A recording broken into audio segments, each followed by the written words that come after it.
Thanks everybody for coming out today. I did not expect my talk to have quite as large a crowd as it has, so I'll try and do you all justice. So I'm here today to talk about virtual reality in healthcare. That being said, I'm not an expert in this, but I did attend the Virtual Reality in Healthcare Symposium 2019 in Tucson, Arizona. And this was third year for this. It happened back in early March. I went with Janae Ramos, who's my experienced design lead pair up in Boston. And so we went there as a fact-finding mission to kind of see like what's happening in this space right now. How does it relate to what we do on a day-to-day basis? And there was a lot of really smart people there. This is, like I said, third year. They continue to grow. They continue to see more and more companies getting involved. Really exploring like that. He's on that front line, pioneer in this space. Gave some really good talks, very inspirational about where this technology can kind of go. In this instance, he's kind of showing like virtual doctors, like how, what are people's attitudes towards that? What's their preferences? Is it still really freaking them out? It's still not testing well, but they're really kind of getting into this space to kind of figure it out. And we were invited there by someone some of you all may recognize, which is Aaron Gandy. He was CTO here at Humana for 10 plus years. He left last year to kind of pursue his own project, which is Behavior, and it's his own VR company. One of his founding partners is actually Senator Bill Frist. And he's kind of understood like maybe where technology is going and wanted to explore it. He was actually supposed to co-present with me today, but could not make it.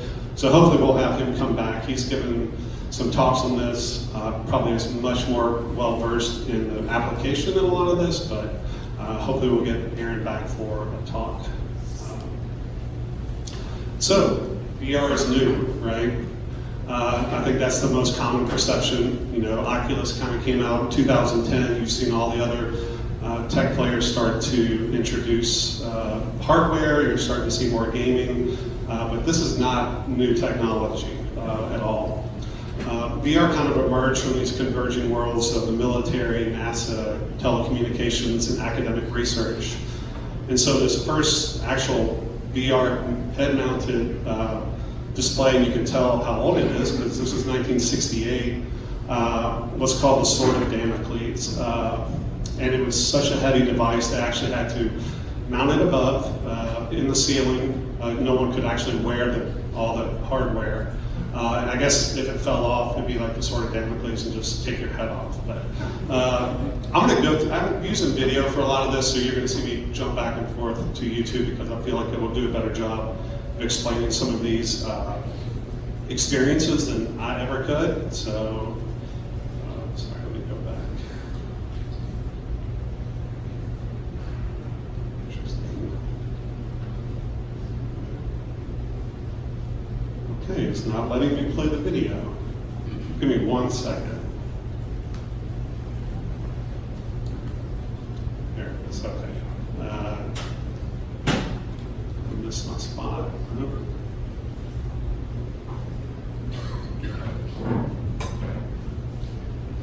Sorry about this, y'all.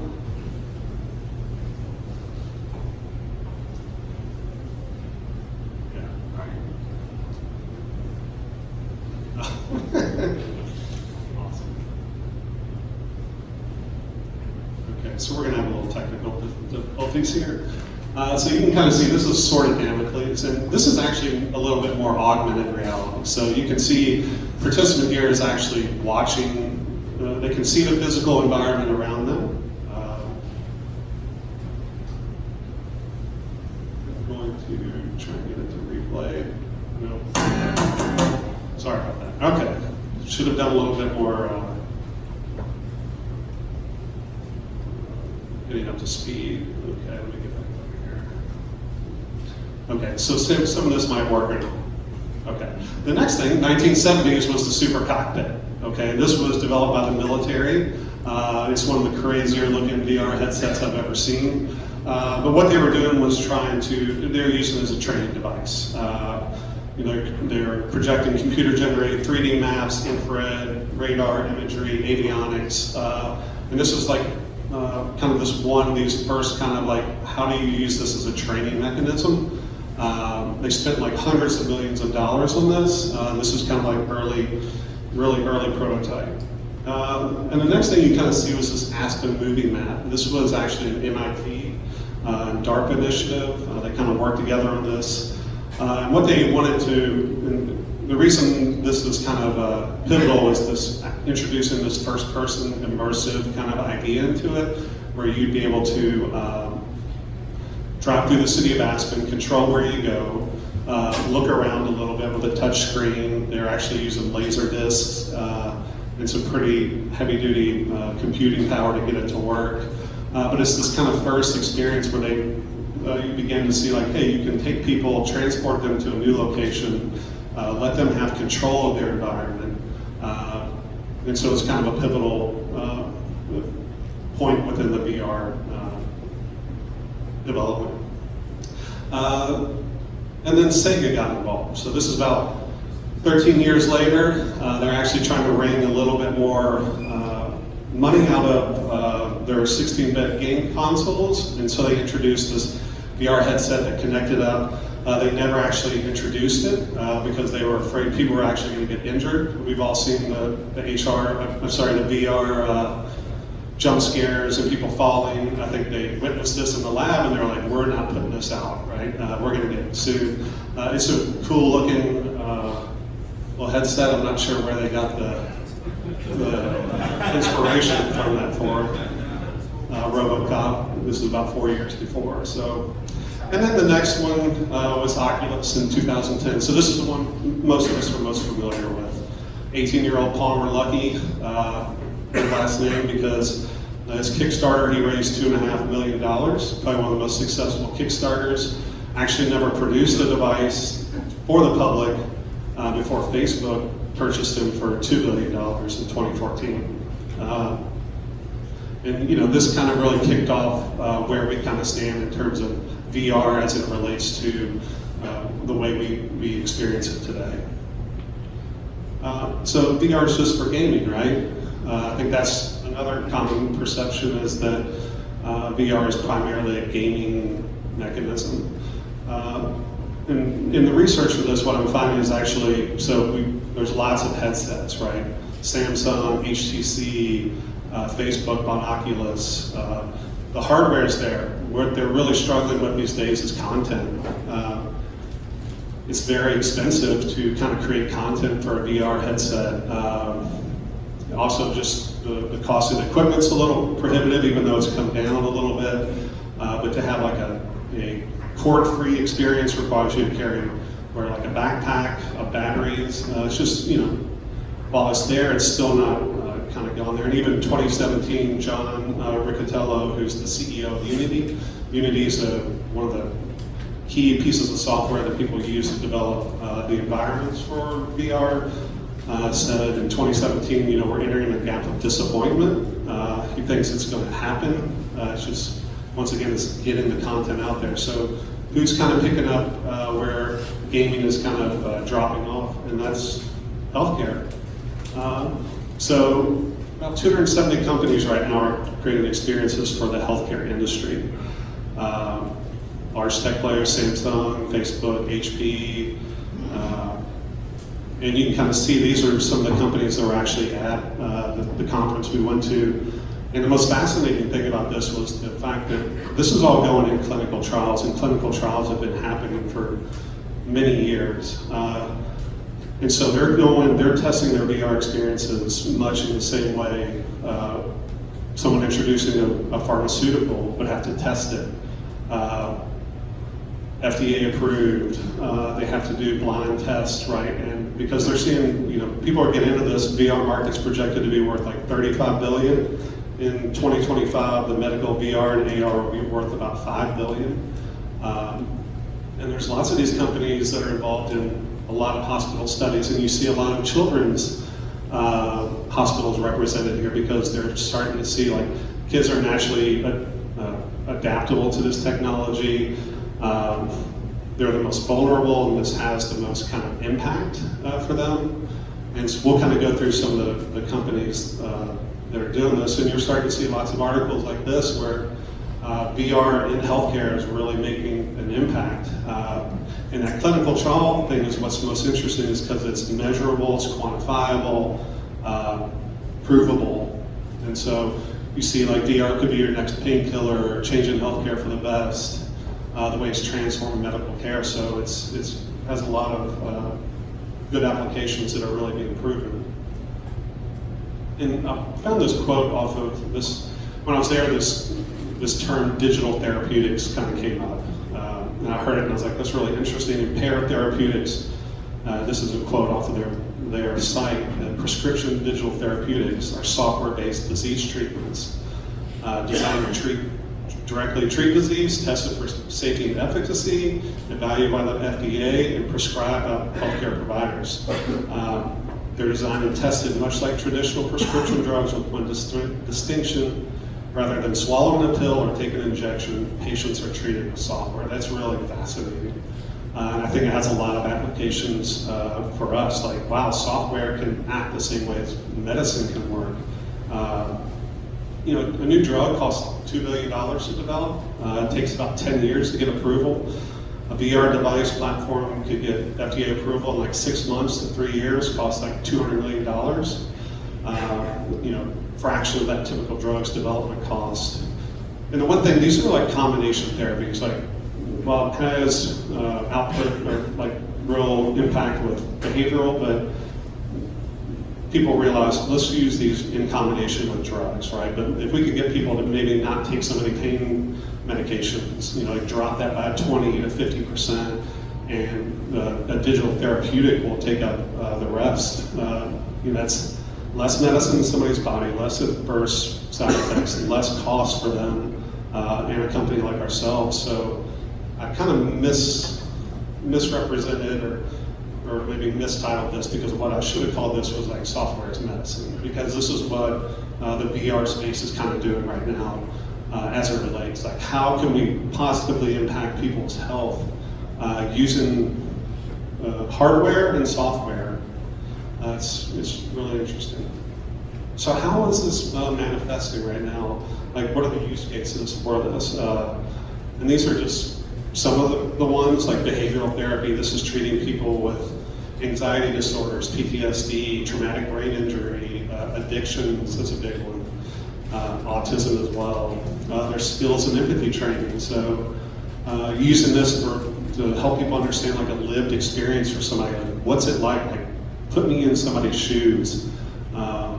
Elderly care we'll talk about, and that obviously has a lot of connection with what we do. Medical visualization, like teaching doctors how to use equipment they've never used before, or to med students, like what's a brain, like actually be able to pull a brain apart in 3D in front of your face.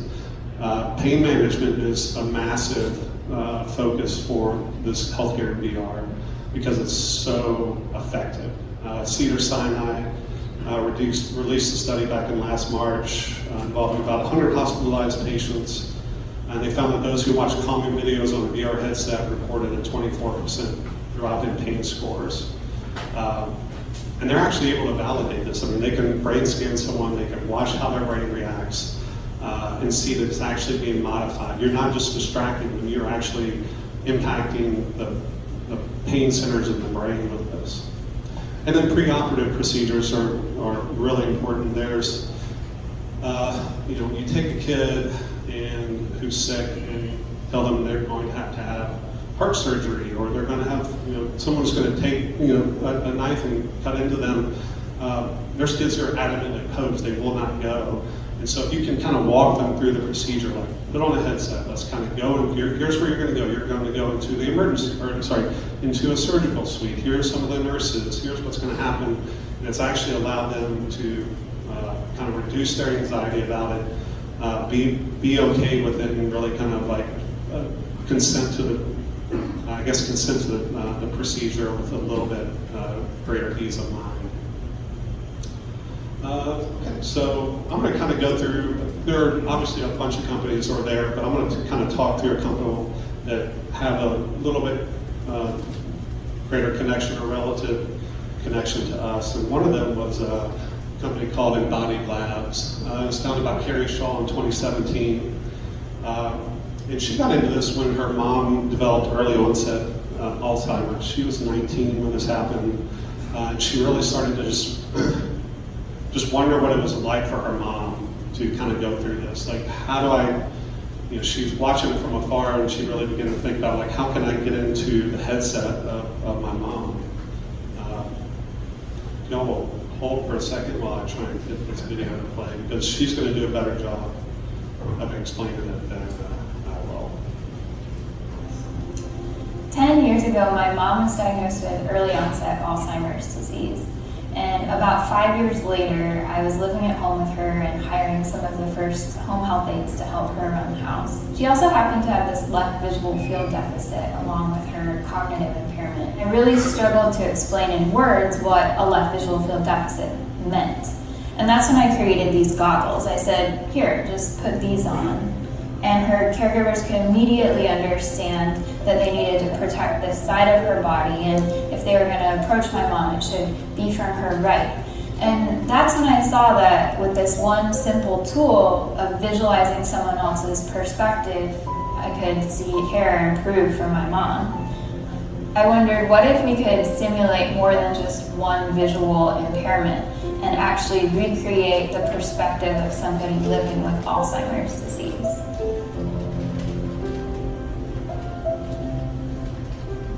We designed this piece to be modular. So there are 3 parts, and each part can be watched on its own, all spanning over 10 years of Beatrice's life. It starts off when she's in her mid-60s as a middle school math teacher. Mrs. Rogers, could you just count? Subsequently, we meet her family, we meet her daughter, we meet her brother, and a couple other family members. Being able to hold the brain, you have full autonomy to look at the different lobes and structures and how each of these parts are involved together to comprise the different domains in the brain that control your different actions like talking or paying attention. The goal is to take the macro human experience and pair that with the organs and the science behind what's actually happening in our bodies. I think it's important that our CFO, our bookkeepers, our cooks, even people that don't have a lot of interaction, because being in here where a lot of us are officed, you're in these folks' homes, you're going to encounter them. We want to be comfortable and we want to be effective. One of the behavior changes or learning outcomes that we really want learners to understand is that the challenging communication issues, behaviors, and other things that a person with Alzheimer's may do is not because they won't behave normally, but because they can't behave normally. So I won't go through the whole video, and so I have a couple more to get to. But referencing back to, I wanted you to be able to speak as Beatrice with other characters in the story.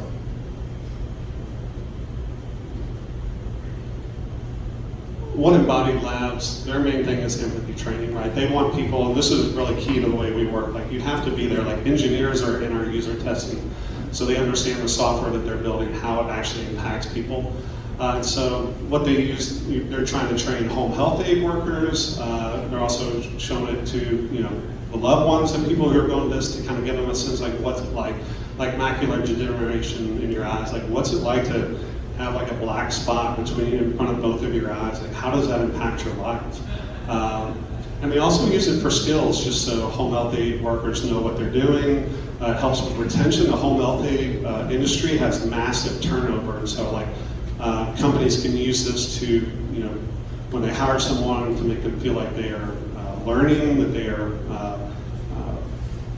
have skills, and so it helps in their retention. So there's many ways that Embodied Labs, and they're actually also really starting to develop these modules because they kind of break them up into, they have an Alfred lab, a Clay lab, a DEMA lab for like Parkinson's, and they're also thinking like, well, what about people who are elderly, who are retired, but don't want to quit working? They're thinking about job skills training, giving them modules for that. So they have a great business plan about how they could use VR to kind of like,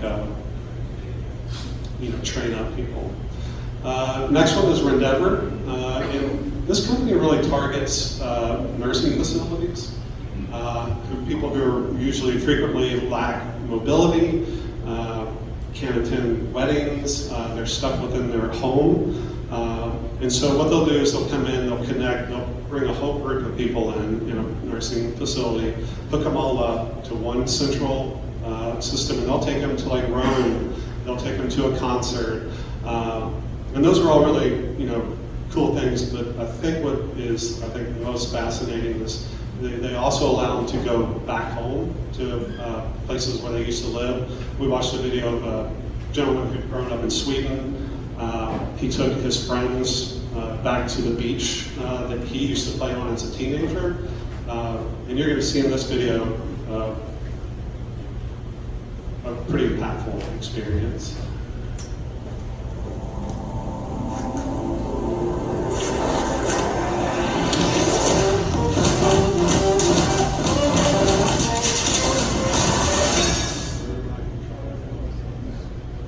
The experience is even more meaningful for seniors like Mary and Keith. She got the opportunity to return home. Do you recognize the house? Yeah, well, wait a minute.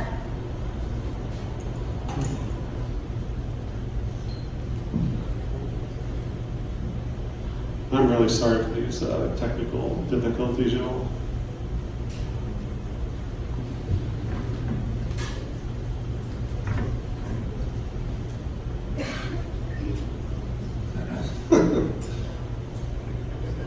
Yeah. Okay. Oh, don't say that.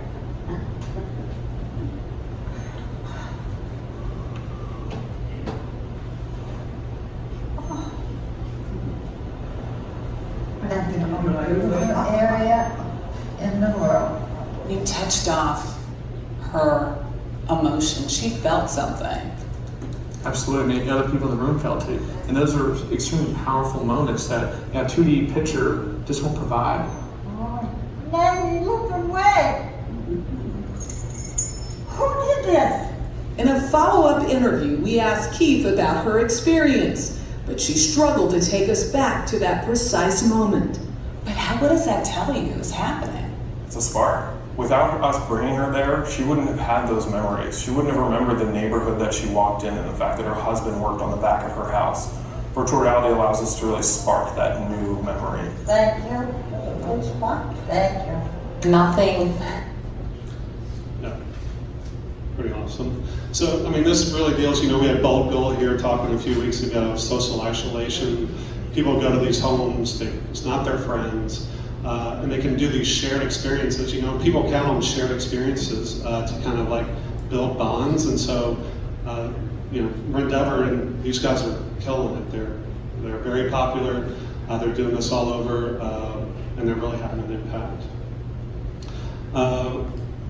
This is the third and the fourth I'll go through. This is Kind VR, and this actually was the company was founded in 2014 by Simon Robertson. He was a game developer, but he's also like a child life volunteer at UCSF Benioff Children's Hospital. And he was just like, why is nobody using VR in this hospital? It's been around, the efficacy has been, it's been proven for about 20 years. And so he went out and created his own experience, started his own company.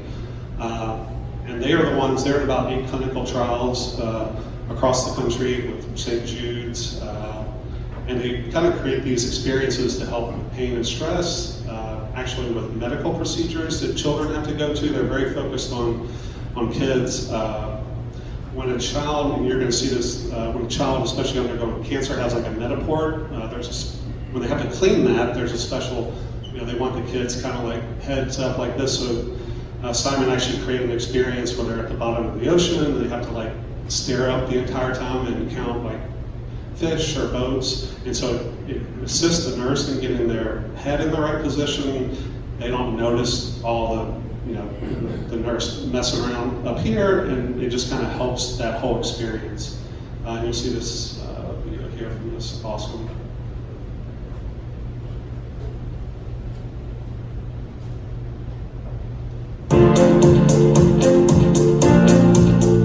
The work that we do here at Children's Hospital is to serve the patients and the families that walk through our door. And we take care of children with all different sorts of diseases. My particular specialty is taking care of children with sickle cell disease. Sickle cell disease is characterized by acute or chronic episodes of intense pain. It's the hallmark symptom of sickle cell disease is pain. I'm living with sickle cell, and that's not an easy disease. Right now we're conducting a pilot research study looking at the use of virtual reality technology as an adjunctive measure for patients when they come in with a painful episode. So when a child is here in the hospital and they're admitted with a pain episode, we approach them to see if they're interested in this. And we come to their bedside and we do a VR session with them.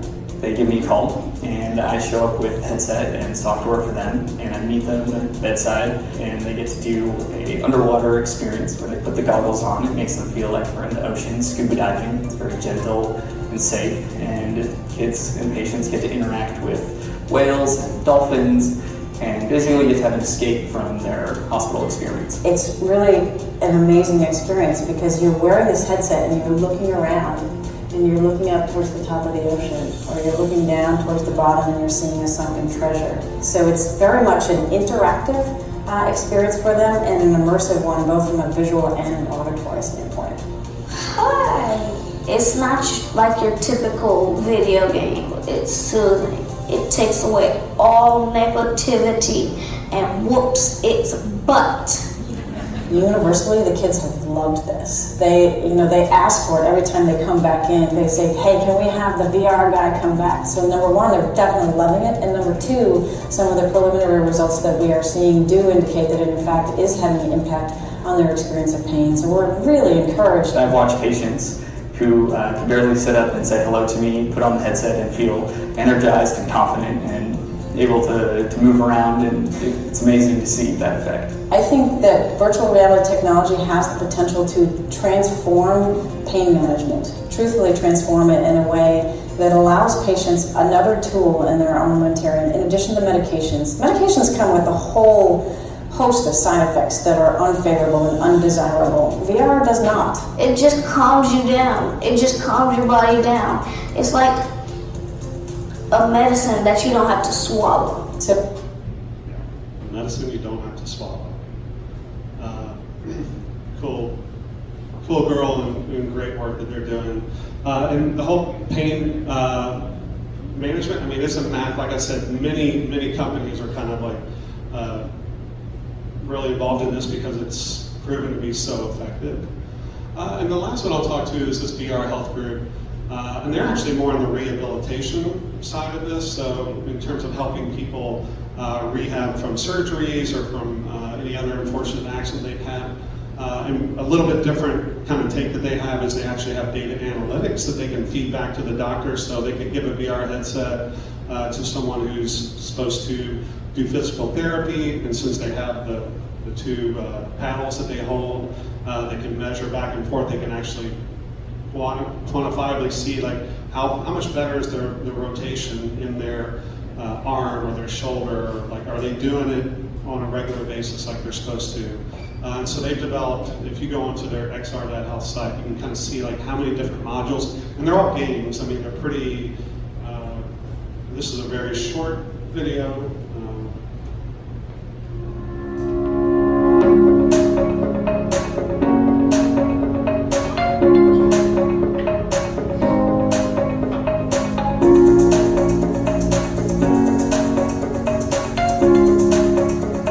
Relax your hands to the sides of your body.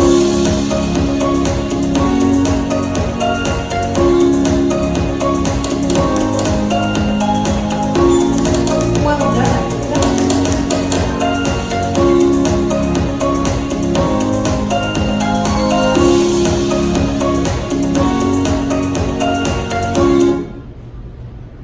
Sorry, that was really loud. Okay. But yeah, so you can check these guys out as well. They work with an AARP, you know, obviously, so it has a play with the elderly population in terms of like rehabbing from any accidents they've had. So I'll kind of end my presentation on this, like what are Humana's opportunities?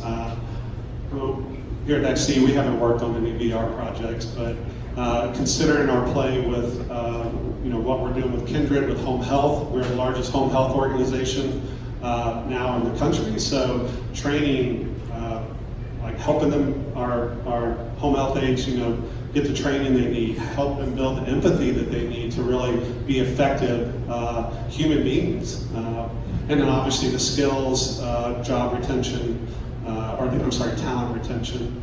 Elderly care, we have social isolation, job training are some options. This is something, our company is really putting a lot of effort into. And then behavioral depression just comes with getting older. How can we alleviate that with any sort of VR experiences? And med adherence, I keep hearing this with it. I could not find anybody who's actually doing anything related to this, but we know it's a massive part of expense, being readmitted to the hospital because you're not taking the medication. It's a big challenge that Humana and a lot of other insurers have to kind of answer to. So Walter Greenlee and there's Mary Furlong, who are both veterans of this. One of their key takeaways to everybody who's in attendance at this event was like the aging population, the silver tsunami is like the biggest untapped market. Like this is where you all should be really putting a lot of your eggs in your basket. It's like, how do we access an elderly